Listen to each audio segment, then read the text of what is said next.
Well, thank you very much for the kind introduction, and it's a great pleasure to be with you today, and it's a great pleasure to be facilitating this great panel, which I think kind of perfectly suits the topic of addressing trade policy in the Atlantic Canadian context. On the process side of this, what's going to happen is each one of our panelists is going to talk for 10 or 12 minutes about their specific area of expertise, and then after they're finished, it's the point in the program where you get to play your part by asking questions, which then they'll respond to either individually or collectively. I think it's interesting in the trade policy world these days because much of the context for trade policy now revolves around words that weren't even part of our lexicon just a few years ago. Brexit, Twitter, Huawei. But the reality is these are all very important to the Atlantic Canadian economy. In Nova Scotia, the U.S. is our largest export partner. The European Union is our largest import partner. And China is the fastest growing trade partner that we had up until recent date. These panelists will be able to address the complexities of each one of those relationships. So I'm going to ask Scotty Greenwood to start, to talk a little bit about the state of trade relations between Canada and the United States and the USMCA, and I was joking that I was going to ask her how the USMCA was going to pay for the wall, but I'll leave it up to her whether she wants to deal with that. Isn't it obvious? Thank you. Thank you so much for having me. Thank you, Dalhousie. Thank you, MacEachen Institute. Thank you to all the organizers for this. I would just note at the beginning that if you look at this table, everybody has a title. You know, you've got Premier, Minister, Captain, Consul General. My title is either Hey You or Hey Mom. So I'm really pleased to be in such a distinguished group. The other thing that I learned last night over dinner is this wasn't part of either one of our official introductions, Mr. Premier, but the other thing we have in common and something we're spending a lot of time on professionally is cannabis. So your public policy group that you're involved with gives a lot of advice to companies. I happen to be on the board of directors of a publicly traded company from Canada called Tilray that went public on NASDAQ last summer. And side note about Tilray, it's an interesting company. Canada is really leading the way in terms of public policy on cannabis. Maybe that's something the MacEachen Institute should look at besides infrastructure. But the board of directors is actually majority women, which is interesting. And it's the first thing I've done in my life where that has been the dynamic, and it's totally disorienting and fabulous. So anyway, but no offense to my colleagues here. So I'm involved with the Canadian American Business Council, bipartisan, binational nonprofit organization dedicated to the Canada-U.S. relationship. It's about 31 years old, and we're now also very much looking at North America. So not just northern North America, as in Canada-U.S., but also Mexico and North America as a whole. We are putting together a conference February 21st in Washington on the USMCA. So if there's anything that we don't say today here that answers all your questions, you can stream it or check us out on social media. I'm also involved with a law firm, it was mentioned, called Denton's. I help lead the federal government affairs team, and what I'll say about that is we have Democrats and Republicans, left-handed batters, right-handed batters. As Yogi Berra said, we're amphibians. Or put it another way, my husband's from a small town in Vermont, actually, and there's a duplex on Main Street, and on half the side, it's a veterinary, and in the other half of the building, it's a taxidermist, and they have a sign that says, either way, you get your dog back. So, I say that to say we're bipartisan in the case of the firm. We're nonpartisan in the case of the Canadian American Business Council. And that's important when you think about trade policy and what's happening with the USMCA, because Washington right now, the government's shut down, which we can have a conversation about that if you want to. That's a bizarre, historic happening, or the length of it's historic. We've shut the government down before. But when it's open, it will deal with issues like this new NAFTA trade agreement, which probably everybody here has some familiarity with, was signed at the end of November, right before the new government of Mexico took office. So it was negotiated by a previous government and signed by a previous government, inherited by a new government in Mexico. It was also negotiated before the last U.S. midterm election. And so the situation in Washington now is, besides being shut, is that the Democrats now control the House of Representatives. And in a system like ours, congressional division of powers system, totally different than the parliamentary democracy that you are used to here, the House of Representatives, the Congress, I should say, is co-equal in power to the White House. So when Nancy Pelosi, the Speaker of the House, says the government's shut down and we're not paying security personnel, we're not going to have you for the State of the Union, Mr. President, which would be like the throne speech here, the president doesn't just get to come. Pelosi said no, and so he can't come to Congress to deliver the State of the Union. Now, he could do it other ways. But so that's a big debate happening. What does it mean for USMCA? The deal was signed at the end of November. It needs to be ratified in all three countries. That's not an issue in a parliamentary democracy where you have a majority. So Canada can ratify it whenever it wants to, so can Mexico. The Mexican ambassador yesterday in Washington at a conference with mayors, with your ambassador David McNaughton, said that they will move expeditiously. So she is out there on the record yesterday and today as saying Mexico will move quickly on it. Canada can move whenever it wants, of course. The United States, the Congress, now Democrats are thinking, well, we're not sure we want to give Donald Trump this signature legislative accomplishment. We're not sure we want him to wave that in front of us. And so we want to think about it, and we want to make sure that the deal is good enough from our point of view. The challenge there is the state of the economy hangs in the balance. Right? And one of the things that the President of the United States did during the negotiations in order to try to exert more leverage over Canada and Mexico is levy these fairly draconian tariffs on steel and aluminum. There are a lot of things in your life, just look around this room and see if you can figure out how many things might have steel or aluminum in them. It's a lot. Everything from your iPhone to this camera pole to the bus you took to get here, whatever. So the steel and aluminum tariffs were levied by the United States against Canada, Mexico, and other countries. Canada and Mexico retaliated. Other countries did too. The idea was, because the U.S. wanted to get its way in the NAFTA negotiations, well, we concluded the agreement, so the tariffs need to be lifted, and yet they remain. And so Congress will have a lot to say about that. And hopefully they will get over their partisan angst at not wanting to give Donald Trump a legislative victory and say, you know what, our farmers can't stand the retaliation that's coming, and our workers need certainty in their supply chain, and so we're going to vote in favor of a modernized trade agreement, because the alternative isn't status quo.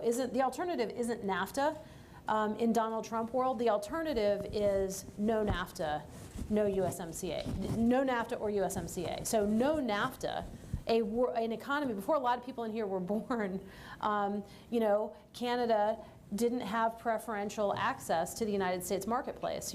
Many of you, your whole lives, you've had preferential access, so you don't really know or remember what it's like not to. But from an economic point of view, it would be devastating, not just to Canada and Mexico, but also to the United States if we were to try to return to a pre-NAFTA 30-plus years ago world. So hopefully, the Democrats in Congress will see that, will agree that there's a lot at stake, will sort of hold their nose, and not allow Trump to claim too much victory. If he does, they'll just be cool about it. And I'll end on this and turn it back over to you, Mr. Premier. But being cool in the face of rhetoric from the President of the United States is an art form. You know, not taking the bait is a massive skill. And I watched it unfold during 13 months of NAFTA negotiations, where, remember, when Donald Trump first, we were talking about this last night, when he announced that he was running for office, when there were 17 Republicans, and Trump was a joke. Like, nobody took Donald Trump seriously, including Donald Trump, right? He's a TV star. You know, he truly didn't expect to win. Anyway, he's coming down the escalator at the Trump Tower, you know, for his big announcement, and he's making an Apprentice-like, you know, The Apprentice is that TV show, entrance, and the whole thing is scripted. And then in his announcement, he refers to people coming into the United States from Mexico as murderers and rapists. That was the day he launched. And you know what? It got worse. So Mexico was really a target. We have you know, his rhetoric about people coming from Muslim countries, like a lot of fundamentally very offensive rhetoric coming from the President of the United States. And then he said one sort of slightly negative thing about Justin Trudeau, and Canada lost its mind. Oh my God, how can you insult our president? And I'm like, dude, he just said he was weak. You know, low energy Jeb and weak Justin. And I was like, yeah, but you're not a murderer or rapist. You could be. Right. But anyway, Mexico kept cool. And they just said, you know what, we're not even going to listen to all that noise. We're just going to get a trade deal. And you know what? There were several moments of time in the negotiations where the president was so fundamentally insulting to Canada, I thought, that's it. The PMO is going to say, forget it.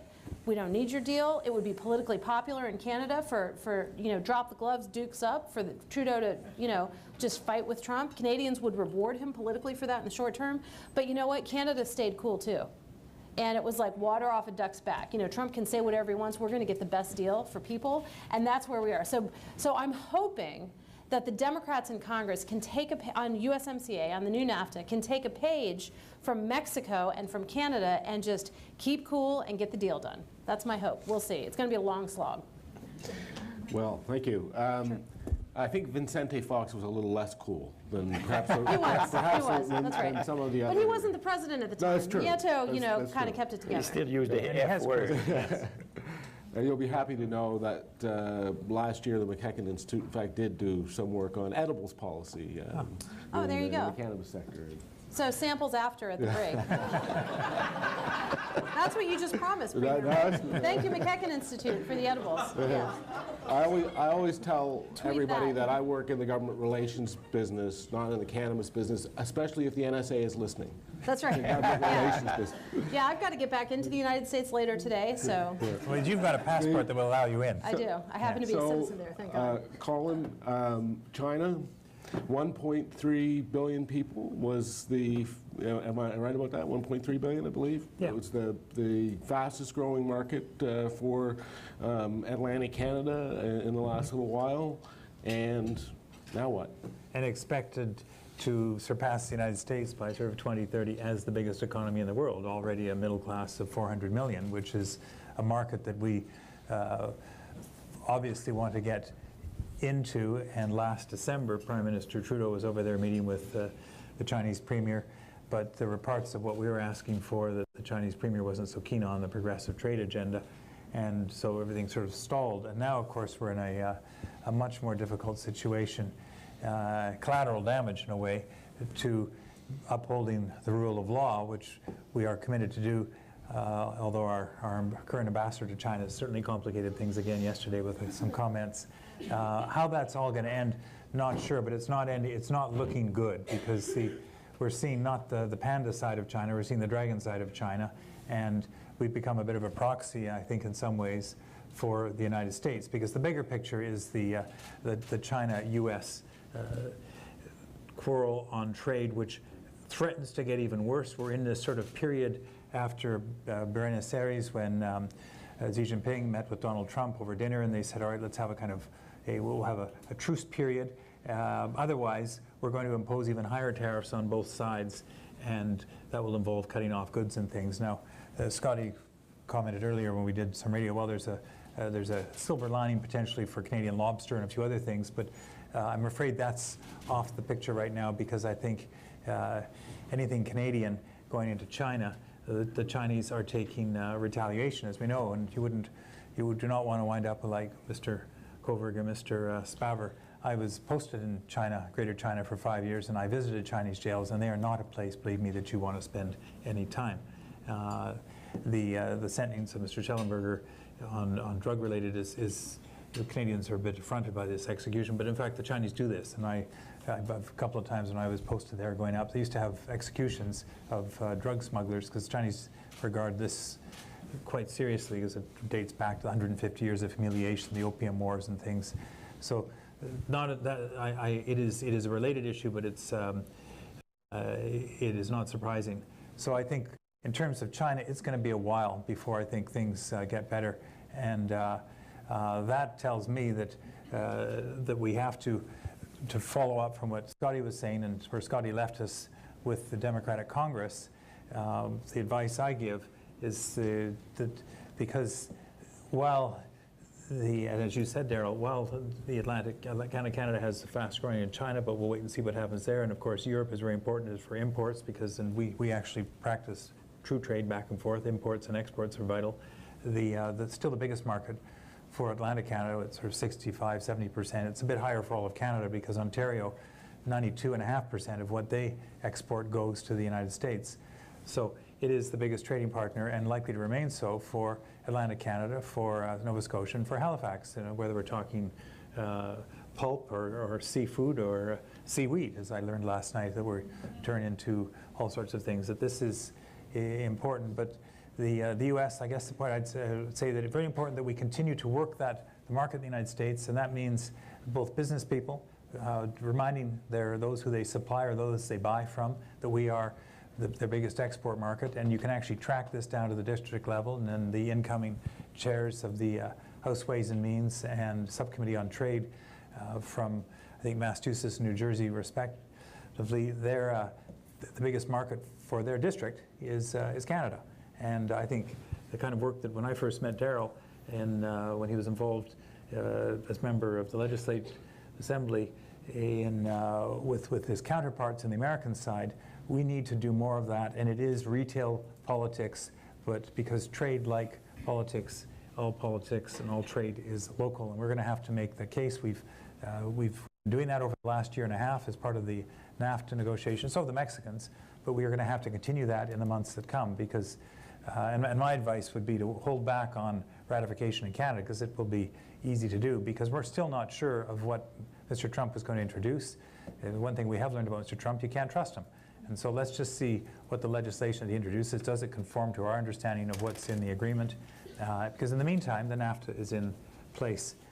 We've got two other big agreements. The Canada-Europe trade agreement, 99% of that is in effect. Pierre is our envoy in that, because it is done with another federation, truly federation of nations. We have to get all of the individual nations to sign on, and that includes France and Germany and Italy. And that's important, and I think that's going to require, again, political push.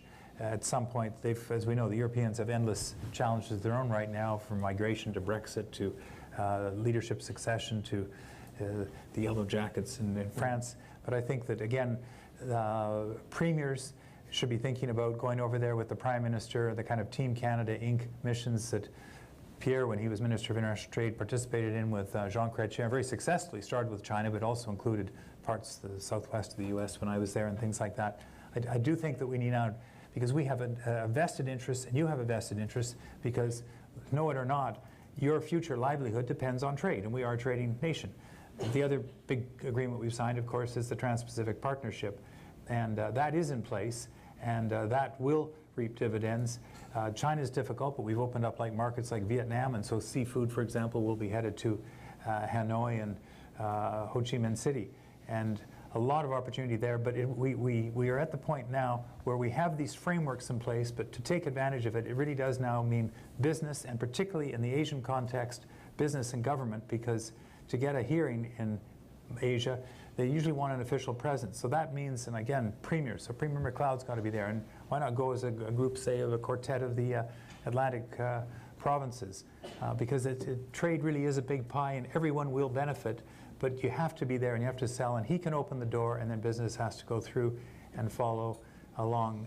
So I think we've got a tremendous amount of opportunity ahead of us because of these major agreements, but now we have to put flesh on these big three agreements, the Canada-Europe agreement, continue to work on the Canada-US-Mexico agreement, and then of course the Trans-Pacific Partnership. So Darrell, I'll stop there. Yeah, well, thank you very much for that. And you were reminding me that I think that some of the first conversations we had were actually around the Western Hemisphere Travel Initiative, which is kind of gone out of the lexicon now, but what was primarily about mobility and trade. Being able to move people and goods across the border. That was back in the day when the biggest thing between Canada and the United States was Canadians complaining that they couldn't get across the border like fast enough. That 100% that was the issue. With the driver's license. That was it. Yeah. And it was like, oh my God, I had to wait 30 extra seconds to enter your country. Although the Western Hemisphere was about Americans now having to start using a passport to go to Canada. It had to do with the documentation at the border. But that used to, I mean, just to put things in perspective, Canada gets kind of fixated on an issue that defines the Canada-U.S. relationship. So it was the border forever, Pacific salmon for a while, the Keystone Pipeline for, like, it's just one thing. And acid rain before. Acid rain back in the day, and now it's trade. Yeah. Anyway. Well, so far we're pretty good. We've got Keystone. We've got the basically the mobility Last time I back and checked, forth. Keystone's not built. But it's being built. Really? It's in the seriously. It's in the Montana courts. I mean, Keystone, Trans Mountain. I mean, when are we going to build a pipeline? Anyway. Now to a serious. At least there is a permit. So we've touched on China, Canada, U.S., and now we're going to have an opportunity to hear a little bit about the European Union and our trade arrangement there. And in this atmosphere where it appears like the Eurosceptics have kind of won out in Britain, which seems to be a tragedy in numerous acts that's playing out on the world stage almost day by day. But it's a very important, it was seen, especially in Atlantic Canada, as a very important agreement, which was going to allow many of the kind of premium seafood products from Atlantic Canada into the EU. Pierre? Well, thank you very much, Darrell. I'm very pleased to be here with you today and with Scotty and Colin. We're good friends and trade warriors for a long time. So we continue the fight in uncharted waters. One thing on CETA, I'd like to bring your attention on the fact that actually the 28 countries have already signed it. CETA has been signed and all 28 countries have signed it, and it has actually been applied for 95% of the content of the agreement. It's been applied since September 1st last year. So we've already 16 months into it, and Colin is quite right that we have to continue the pressure on the ratification process. But we do not need the ratification for its application. So don't say, I'll keep my powder dry on the European Union till it's there. It is there. It is already implemented and active for 95% of the provisions. There's only like 5% of the agreement that will kick in when the ratification process is completed, hopefully soon. But what you are saying, Darrell, on the Eurosceptics in Europe, let me contribute to this conversation. The fact that the planet has radically changed in 2016. And when Great Britain voted Brexit, and when the United States elected Trump, these were two very radical departures from 70-year consensus that had existed in these two countries that have been leading the world since 1945, mostly the United States, but the British contributed a great deal to the Bretton Woods Conference and the institutions. John Maynard Keynes was there, some Canadians as well, so we were part of this architecture. But there had been a 70-year consensus in favor of multilateralism, open markets, rule of law, and democracy. It was that consensus accentuated in the late 70s because it had progressed on the western side in our countries, the developed countries. It had produced the 30 glorious, les Français aiment beaucoup parler des 30 glorieuses, the 30 glorious years of 45-75 that were absolutely amazing in terms of development. And in the late 70s emerged on the political scene the two most important politicians of their time, and I would say first, both chronologically and in intellectual terms, Margaret Thatcher became Prime Minister of Great Britain and followed very quickly by Ronald Reagan. Ronald Reagan was not as ideological as Prime Minister Thatcher was, but Ronald Reagan had been a Democrat. He became a Republican. He was an extraordinary communicator who connected very well with the American people, but he didn't really have a strong ideology, and he really fell for Mrs. Thatcher's tenets of small government, of really accentuating the characteristics of our world order of 1945 and supported by technology. Technology is a central part of that development, created the globalization era. And the Washington Consensus, which was any country around the world that wants to use the International Monetary Fund, the World Bank, the GATT that became the WTO, all of these institutions, you have to do three things: deregulate, liberalize, and privatize.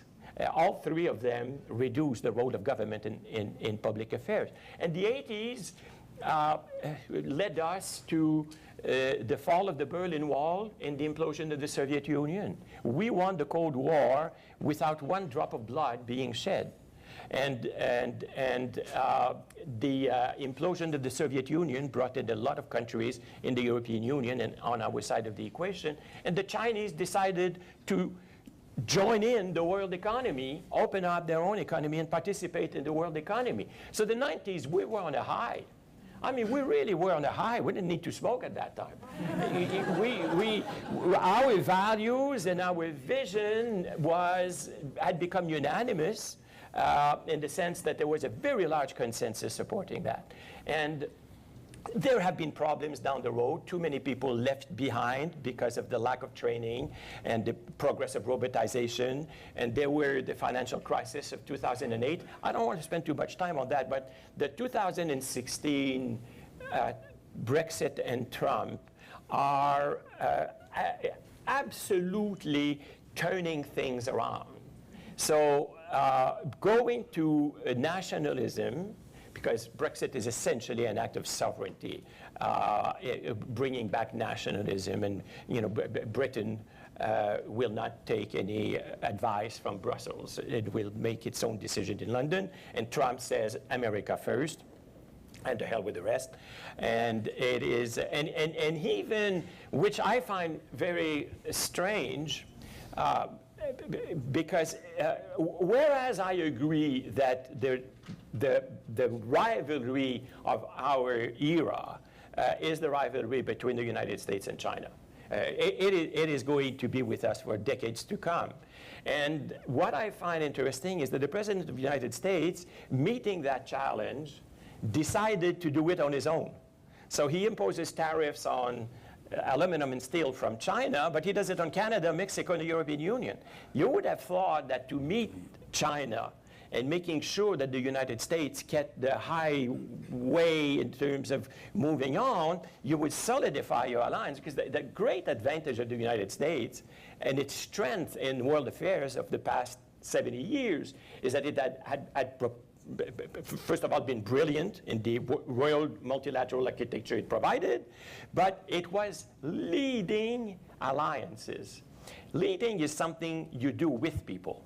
So the US was leading the world, but they were doing it with Germany, with France, with Britain, with Canada. So Trump never thinks in terms of leading. Trump is not a leader. Trump wants to win. Leading is something you do with people. Winning is something you do to people. I win It's something you do to people. And unfortunately, you end up having a president who has absolutely no idea of that concept of it. So protection. So much winning. So much winning. It's winning, winning, winning, winning, winning. You're tired Can't of take it. all the winning. It's so much winning. But winning is something you do to someone. You're right. Whereas leading is you do it with people, and then you accept the leadership of someone. Pretty pleasantly. You're happy with the leadership. You may question some of the decisions. That's fine. But winning is not very nice. We applaud your win, but it's something you do to people. Yeah. Anyway, you get my point. Absolutely. And let me go on Europe a little bit. The Eurosceptics won in Great Britain. What does that mean? We discussed this last night together. There is an Abbé Québécois. I know you haven't noticed my accent, but I'm Québécois, and I fought the 2 Quebec referendums. I was executive assistant to Claude Ryan, Chief of Staff Claude Ryan, in the first referendum of 1980. I was 12 years old. He chose his executive assistant very young. And I did the second referendum of 1995 as a Deloitte consultant at that time, but I was intervening a lot in the debates, so much so that when we almost lost the referendum, Chrétien appointed me in the cabinet without having a seat in the House at that time. But I have thought a lot about these things. You cannot, in a parliamentary democracy, abdicate your responsibility to direct decisions by the people. It is the House of Commons that is sovereign. Once you vote in the House of Commons, you actually give your representative full leeway for the following 4 years. The decision. And what happened in London, and it had been the same thing, Mr. Cameron never did a referendum because the Brits wanted a referendum. He did it because his party was not manageable over the issue. It was for partisan reasons that he could not get his party aligned, and he threw the ball to the British people, sure that he would strengthen his line on the Eurosceptics, but he dropped it big time. And it was the same thing. The Péquistes imposed on us a referendum. Québécois didn't want a referendum. They voted for a party because they needed to change government. Sometimes people decide they want to change government. I never understood why they wanted to get rid of me, but they did it. So now look at the logic in which we are. In Great Britain, Madame May, the Prime Minister May, says, I have to deliver on the vote and the will of the people, 52%. I have to deliver on that vote. But those same people elected a House of Commons in which 75% of the MPs are against Brexit. And the sovereigntists said, we need to get rid of Brussels and the European Union and make decisions in the House of Commons, because we're a parliamentary democracy. So the contradiction of the Leavers is that they wanted more power in Parliament, but when Parliament expresses itself on Brexit, they don't like it. So what the hell are they? And let me conclude on this. At this moment, I think that after all of the progress we've made, over 70 years of progress towards democracy and towards the rule of law, and how much multilateralism has brought, I mean, 1 billion fewer poor on the planet and all that, we now have nationalism, we now have autocratic tendencies popping up all over the place, whether in Poland and Hungary, populists in Italy. You see Macron, the big light of the liberal center in France, at 23% with the yellow shirts. I would never underestimate the nationalism in China. With President Xi, who is there for as long as he wants. I mean, now that he's changed the constitution. And China has changed its history textbooks for the pupils about the Han nation. And so what I mean at this time, nationalism and populism are on the rise, and it goes with protectionism. And what I think it's important you understand, your younger generation than me, is that you will have to turn the tide around. And guys like me will do everything we can to help you. But basically, we dropped the ball. you know, the world we wanted to create. I mean, I'm the minister who signed the Canada-China WTO accession treaty. I believed very deeply that by integrating China in the World Trade Organization in multilateralism, they would buy into some of our values and some of our, it did not work. So all that to say that I wish you very, very well, and hope that you will be able to bring back some rationality to vis-a-vis all of these unfortunate emotions that are running the show right now. To you, from fading hands, the torch is passed. I'm sticking around a bit. So this is the part of the program where you get to participate. But before we do that, I would like to just, you know, perhaps do one very brief follow-up with you, Pierre, because all of what you've said, I think, is a brilliant observation about what's going on in Britain, and it's where it fits in that big puzzle. But one of the most astounding things that we have seen is the way that the Brexiteers kind of left the stage after the referendum was over. I mean, many of those people who were the leaders then kind of exited the stage. Nigel Farage exited. Well, he did make one brief stop at the European Parliament to deliver what was possibly one of the most insulting speeches in that Parliament ever. But since then, they just kind of handed the whole thing over. Absolutely. No, but this is a total abdication of responsibility. I mean, they say we get out, and then they do absolutely nothing. And Boris Johnson was absolutely not supporting Prime Minister May. He's out of the picture now. Those leaders got their 52% by lying to their population, by promising something that was not on the table. They promised, and it reminds me very much of the separatists in Quebec, you can have your cake and eat it. You will have full access to the European market, full access to all of the benefits of the union, but you will have none of the responsibilities that go with it in terms of the movement of population and all that. And people voted for something that was not there. Our separatists were saying the same thing. You'll have all of the advantages of the Canadian Federation. It will have a great economy, and English Canada will love us. But for the rest, I mean, you know, that's the problem with this sort of approach. And they've disappeared from the scene because they cannot assume the responsibility for the irresponsible approach that they put Great Britain in. They don't have any solution. The problem is that they propose that, but they don't have any solution. Thank you. I'm not sure if we have microphones. Aha. And now do we have questions? Anyway, we have the answers. While you're thinking of a question, just speaking about Nigel Farage for a second, I spoke at something called the Web Summit in Lisbon, Portugal. They call it Davos for Geeks. It's a big conference, like 60,000 people get together every November in, used to be Dublin, now it's Lisbon. It's a big thing.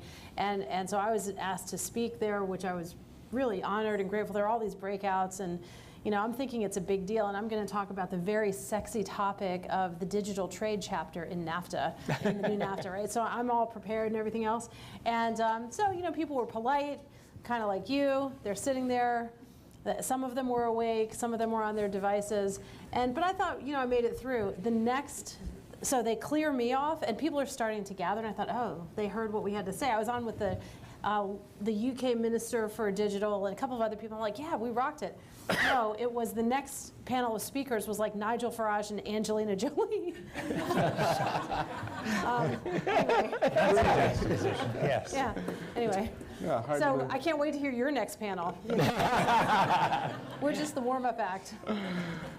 Well, I don't see hands. Oh, okay, here we are.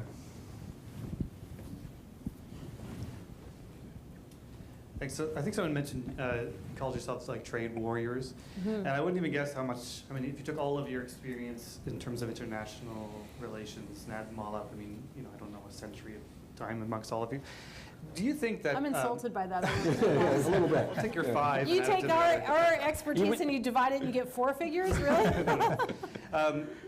I guess my question is, do you think that things have fundamentally changed in terms of negotiating internationally, international relations? Or, I mean, there's always been international incidences and difficulties in negotiations and hostage taking and all that kind of stuff has always happened. But do you think that things have fundamentally changed, whether it's through social media and fake news and populism? I mean, going forward as these students enter into government, are they going to be working in a completely different world? Well, can I actually think a few things have changed for the better when it comes to at least Canada-U.S.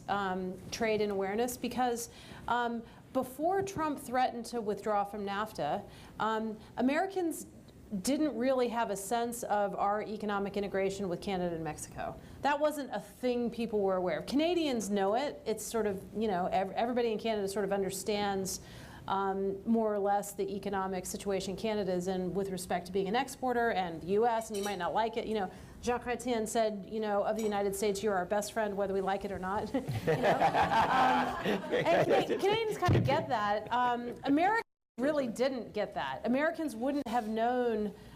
There are several farmers in the Midwest who sell their corn to Archer Daniels Midland, to ADM, or a big conglomerate like that. But what they didn't realize is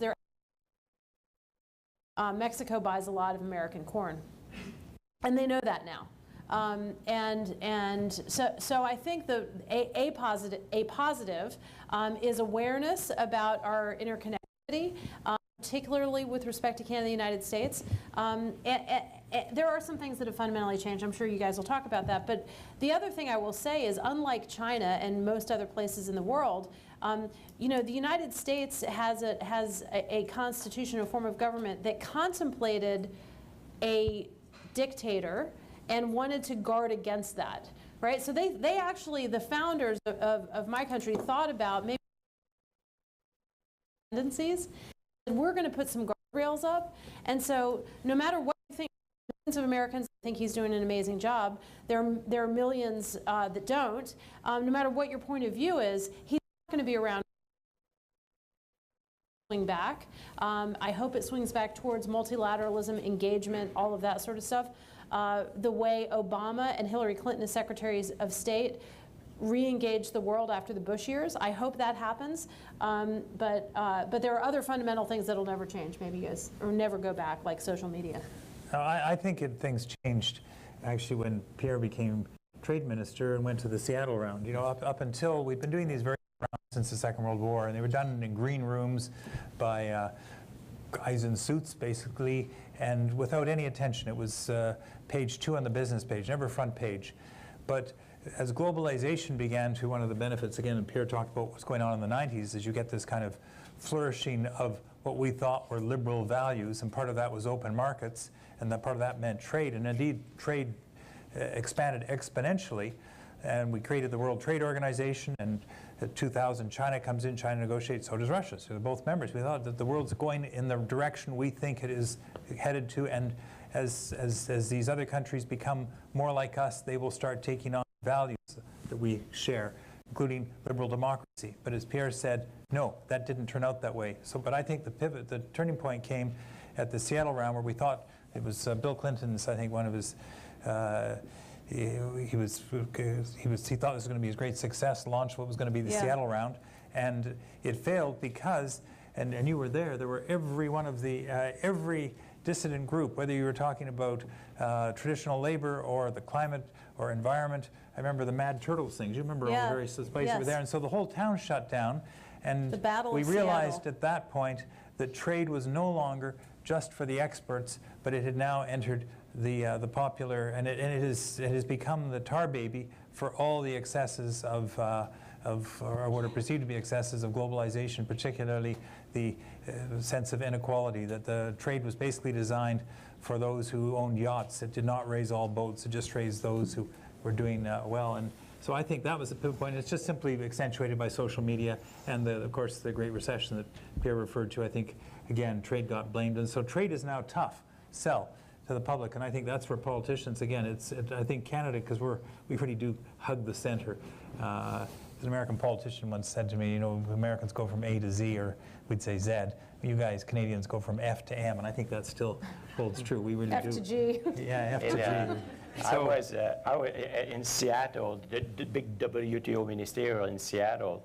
I ended up chairing the Green Room. The Green Room is really where a smaller number of countries, but representing really the planet, try to make progress that we propose to the rest of the membership afterwards.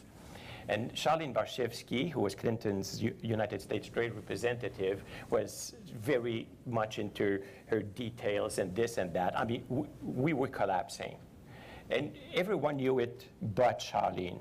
And Charlene was, like, we had 100 things to negotiate. We were on number 2 or 3, and she was, after 2 days, knowing that the room had to be closed. So at one stage, their colleagues came and they said, we have to get her out and explain to her that we have to pull the plug, that it's over.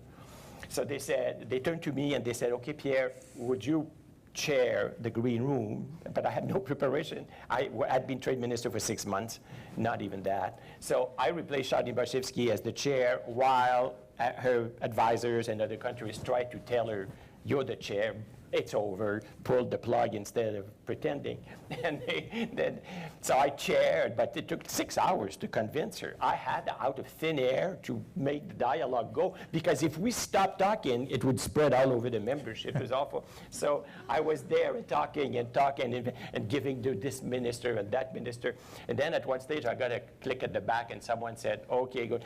Thank you very much, colleagues. We've done enough work for today. I'm moving on. Then Charlene came back in the chair 2 minutes. We pulled the plug off. And the next day, the Swiss Minister of Trade had the headline of all of the papers, and they said, and Pettigrew was there like the chef d'orchestre on the Titanic. So then the WTO circles, they called me the chef d'orchestre of the Titanic for quite a while. What I would say on how much you will be, the negotiations for a very long time, as Colin said very well, we had the multilateral framework first and foremost, GATT rounds and WTO, but the last one being the other way around that gave birth to the WTO. But that was where we really did the negotiations. And in the secondary way, we would have the Canada-US trade agreement, NAFTA, with the Mexicans joining in, Costa Rica, Chile, and all the agreements that we were having, plurilateral and bilateral. Now, you will live in a universe, in my view, for a long time where it's the other way around. You will have the regional, plurilateral, bilateral will be the most important element of our trade negotiations. Hopefully, and this is something, the reason I wanted to build on what Colin said is in my message to the younger generation, please, even though it may take a while, all of these agreements, plurilateral and bilateral, make sure that one of these days, when the winds turn better, we can patriate them all at the WTO in a multilateral framework. Because if all of these countries are ready to make all of these commitments to one another, why not bringing them back one day at the WTO? That would make so much more sense. But what I'm telling you is probably work for about 15, 20 years. I don't think the planet would be, the trade planet would not be ready for it. But we should never, as Canadians in particular, we should never forget that perspective, but that should not stop us from doing the rest of the work. Can I tell one more story? Just, can I tell one more story? Sure.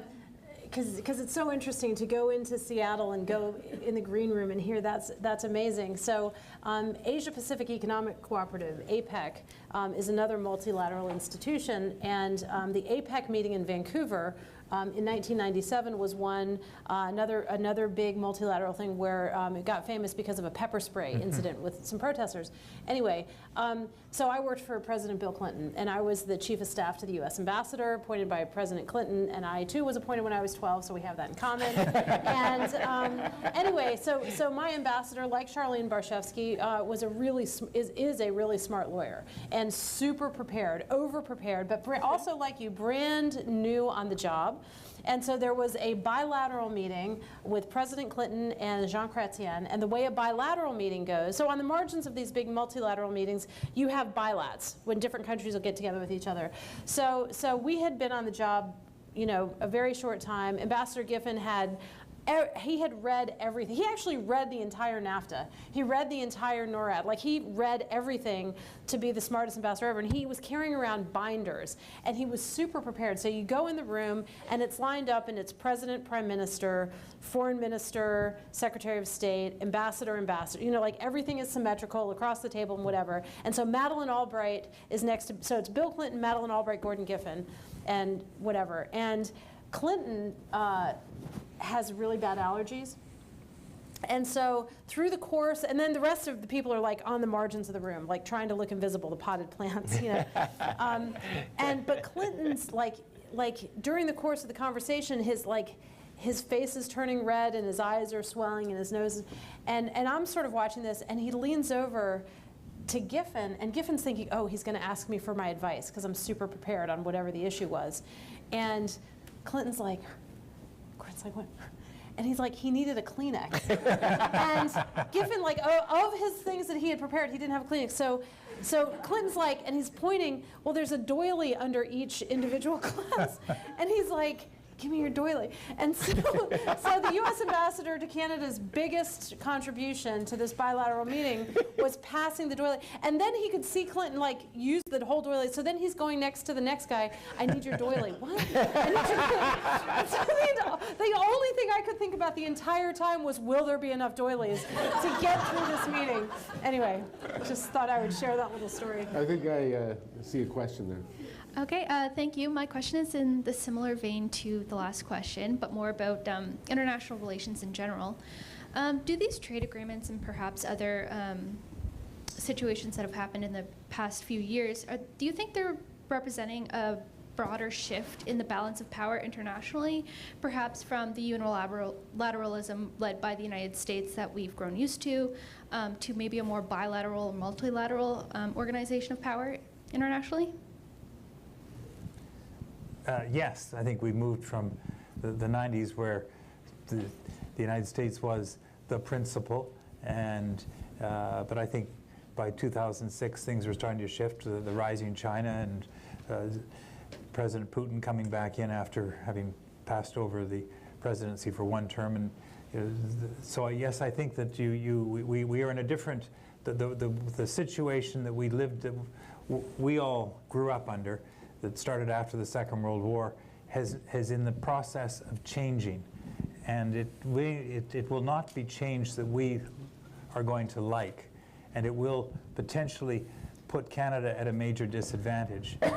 So I think what we have to do, because we all have rules, are how our society functions and how we manage, especially for a middle power like Canada. We're not a great power, but if you move to what used to be for centuries the concert of powers, then you'll end up with big dictating to small. There's no room for middle, and middle becomes small. And so at the end of the Second World War, yes, this was a U.S. creation, but Canadians were engineers, and we got involved, and the principle was functionalism. If we had a functional reason to be on something like the World Food Organization because we produced an awful lot of food, then we would be there. We created yes, you had the Security Council of the principle of the top 5 at that time, but we created an institution of 14 or 15 members that would serve 2-year terms, so that we would have an opportunity to play into that.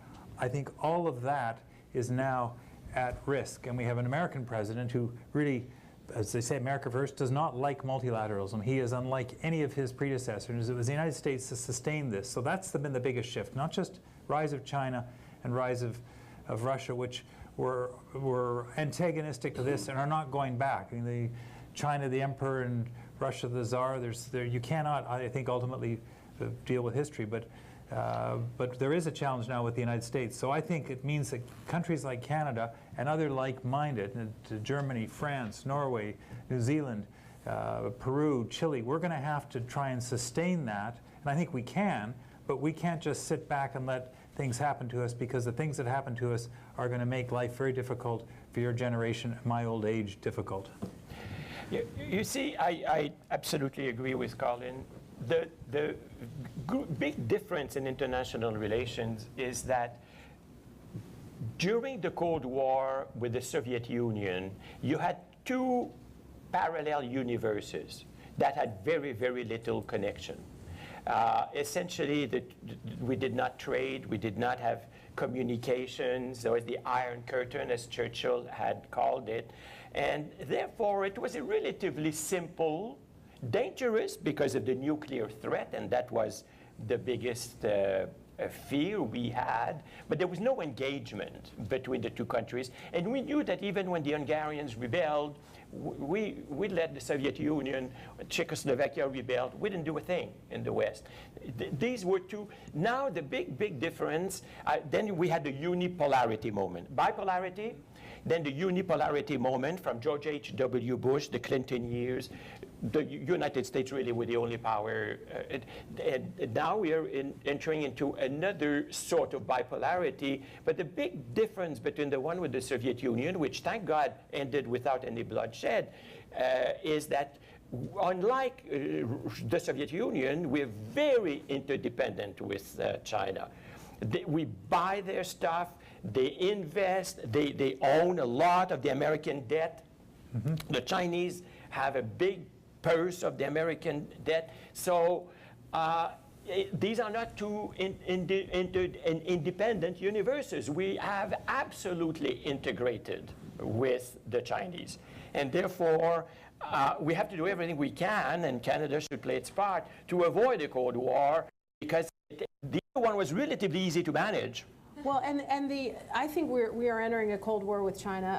I agree with that. And instead of the threat of nuclear destruction, which is U.S.-Russia, mutually assured destruction, I think it's mutually assured cyber catastrophe. I think, well, but I think the cyber would be an economic threat, right? I think that could seriously harm China. China could seriously harm the United States if we chose to do that. We could pull the plug, turn off the lights, kill the economy to each other, and that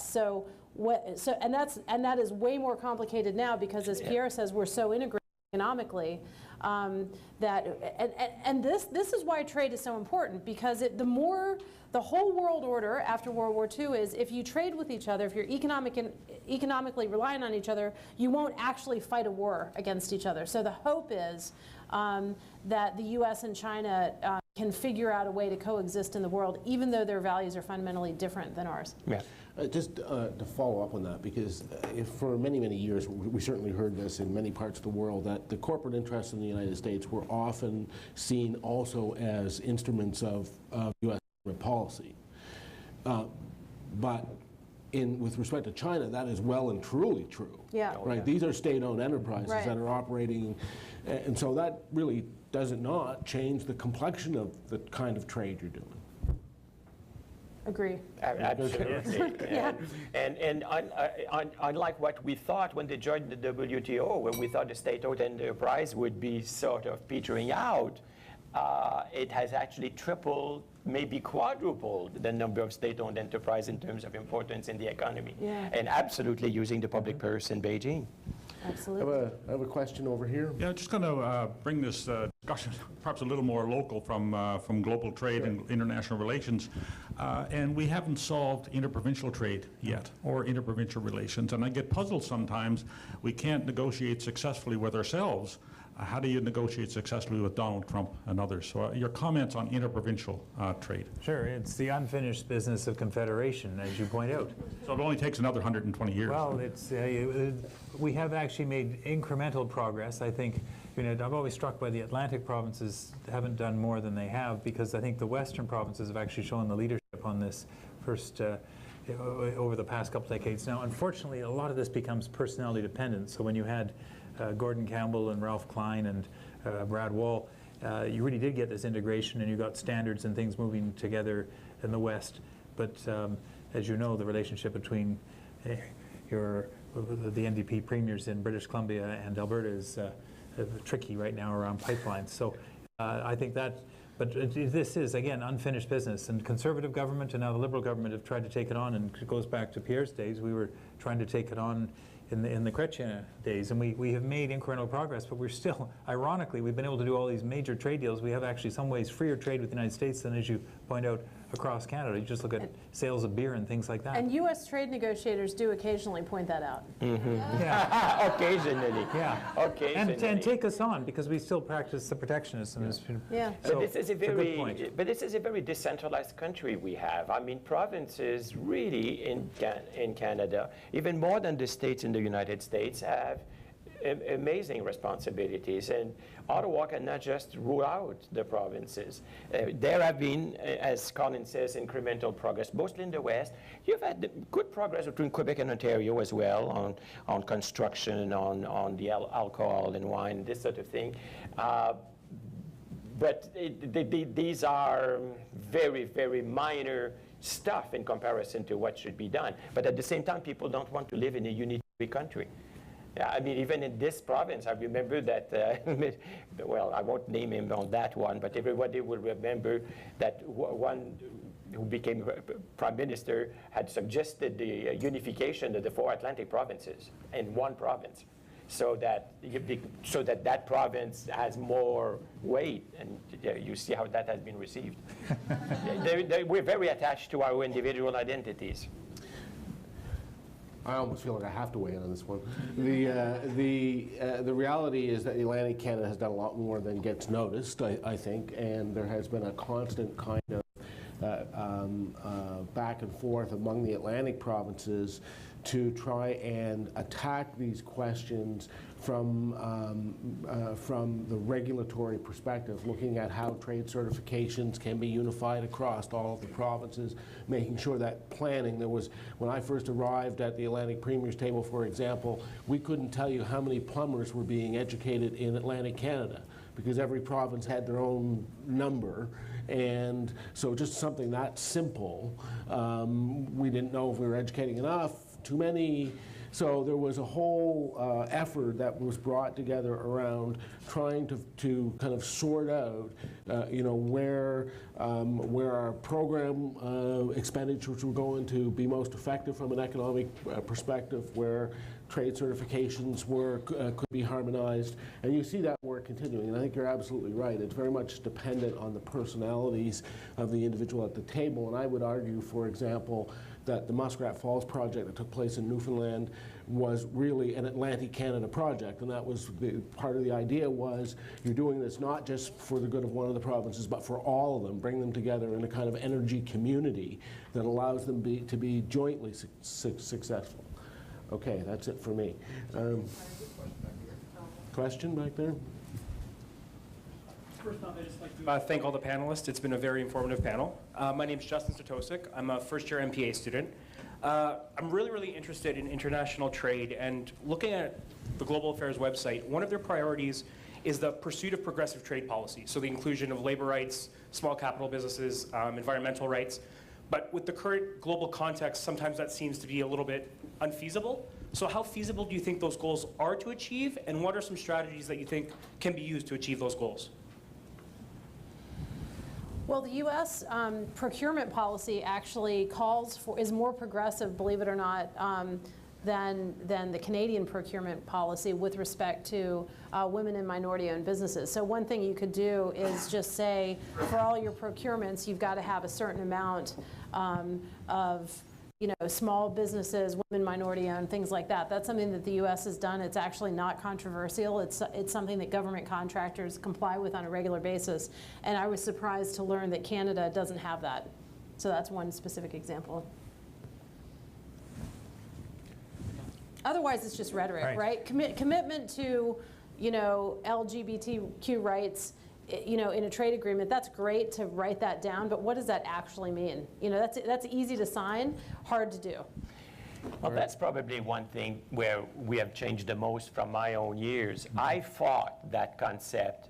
I mean, in our years, we were doing so much progress on the trade integration and trade liberalization that all of a sudden, everybody thought that because we had GATT, WTO, we were so good, the trade ministers, that we should solve all the problems. So the labor ministers came to us and they said, okay, you guys have the right set of institutions and relationship, solve labor problems, solve the environment, and solve it all. Well, you can't, via trade, resolve all the problems. Now, I understand too, as you know, the CETA had been started by the government of Mr. Harper, and it been negotiated like 8 or 9 years, but they couldn't bring it to the finish line because of the Europeans who thought that they were afraid of our beef and all kinds of environment stuff and this and that. So the Trudeau government very wisely brought it to the finish line by bringing in comprehensive and progressive element. But it was a sales pitch.